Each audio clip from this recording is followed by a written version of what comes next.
সুন্দর ছেলে দেখতে পেলাম, না তাহলে যতগুলা দেখেছি সব পুরে।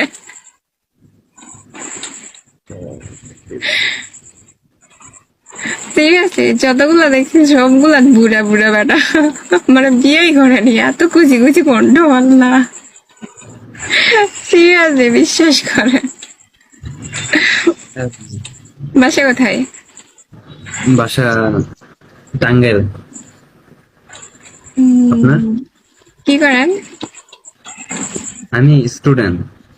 এই স্টুডেন্টরা দোষ দিয়ে করলো ভাই, আমার ফ্রেন্ডরা আমাকে বলে চলো আমরা ইয়া করি, রাজনীতি করি, বলে দল টল নাই ভাই, গুলি খেয়ে আমরা জীবন দিতে পারবো না দেশের জন্য, দেশে।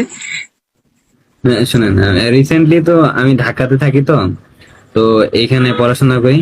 তো রিসেন্টলি তো কোটা কোটা সংস্করণ হইলো। তো অনেক মেয়েরাই তো আইসা ছেড়ে